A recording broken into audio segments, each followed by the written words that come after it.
Hi, this is Anita from Real Estate Crunch. Everyone has this dream of owning property, owning a home, but what a lot of people don't realize is with anything, there can be hidden costs associated with home ownership. And I'm going to go through some of the major ones here, some of the major hidden costs, so that you can be able to understand them. And this, again, is so that you can make the best informed decision possible when you are looking to purchase a home. The first one is property taxes. One of the most substantial outgoing expenses for homeowners is property taxes. These taxes can vary on location, property value, and local government tax. While some buyers account for this in their mortgage calculations, others may suddenly be caught off guard when they realize how much they must pay annually.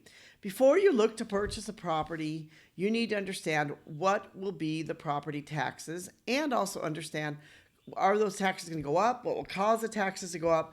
Just so that you're not caught off guard by these property taxes. Taxes are calculated by the local government and they will assess the home's value. The rates can vary from state to state, even from different areas of the same city. For example, a homeowner in New Jersey might pay significantly more in property taxes than someone in Wyoming due to different tax rates. So it even really depends upon where the home's located, how much the tax will be, and all of those other things. You need to really budget for property taxes. Many mortgage lenders will require borrowers to pay property taxes through an escrow account, which spreads the cost across monthly mortgage payments.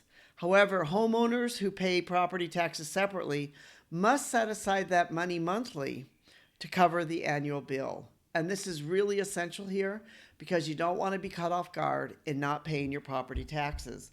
Another one is homeowners insurance. Now, this has really lately has been quite a big deal, especially as we've looked at the fires in California and some of the natural disasters in other places. Specifically in natural disasters in a place like North Carolina, where many people, they did not have the flood insurance, even though their house flooded. Homeowners insurance is essential that a buyer, needs to consider. Mortgage lenders typically require homeowners to carry insurance to protect against damage or loss. So insurance is highly recommended, but there can be many factors that affect insurance. And a lot of insurance companies now, especially as they're dealing with a lot of natural disasters, which have been extremely costly, a lot of them are saying they won't insure for this, they won't insure for that. Maybe like in California, we're not going to insure for the fires. They may not insure for floods and other things like that, which could happen. One of them is the location of your home. Areas prone to natural disasters tend to have higher premiums. The home's age, construction material, the coverage amount and deductible, and security features that you have, such as alarm systems, or is your home resistant to some type of fire or other types of things, can make a difference as to what the insurance cost would be. Standard homeowner policies may not cover certain events such as floods or earthquakes. So you need to really assess and understand whether or not you are in a flood area, an area which could be a fire area, an area which is earthquake prone, or other natural disasters when you're looking at your insurance. Another big one, which has really come about a lot lately, is the HOA fees.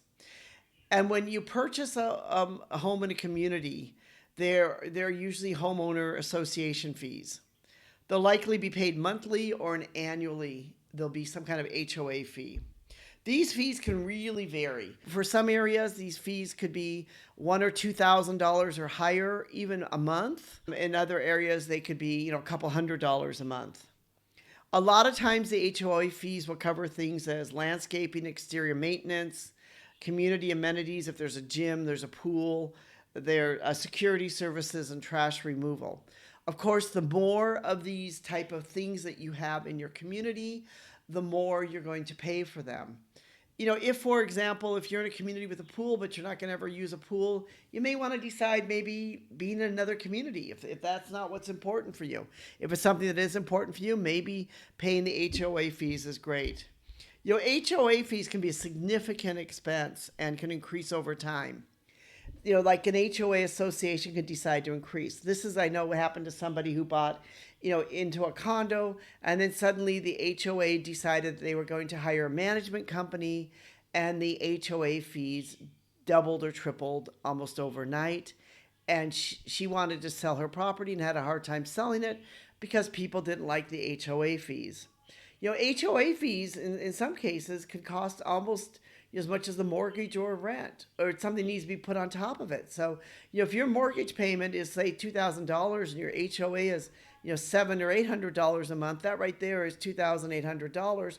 Plus, on top of that is taxes. So, you're looking probably close to $3,000 or $4,000 for something. So that really, you need to really understand what your monthly costs will be when you're looking at this, not just the cost to pay back your mortgage.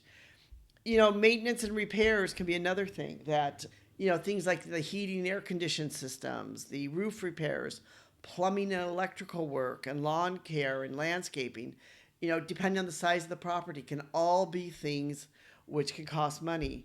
You need to also plan for unexpected repairs. It's suggested that a homeowner set aside 1% of their home's value each year for maintenance and repairs. For example, if the home is worth $300,000, the homeowner should have around $3,000 annually for upkeep. So that's just kind of a good thing for you to do. Make sure you have this little, like rainy day fund for repairs and that type of things. Utility and energy costs can be something too, which you need to take into account. Utility costs can fluctuate depending on the size of the home, the location, and the efficiency of the appliances. For example, if you're living in a place that's extremely hot, like Arizona, you need to run your air conditioning all summer long. This, of course, could be very expensive. If you're in a place which is cold and you need to have heat all winter long, can also be expensive. So larger homes have higher electricity bills, especially in regions with extreme temperatures. Water and sewer costs can vary. My father, years ago, we had an old farmhouse and we had our own well, but then the city came in and made us put in a sewage system and put, get the city water. And, he ended up having to sell some land because our house was far back from the road and they took it from the road onward. And so you need to look at that and see if you're buying, property, will the future mean that you'll have to, buy into the sewage system or the city water, all of those type of things. You need to understand that and maybe put money aside for that. You can look at, energy efficient appliances. You can look at solar panels and other things to be able to reduce some of your utility costs. You need to really look at the cost of moving and cost of closing expenses. Closing expenses can be very expensive.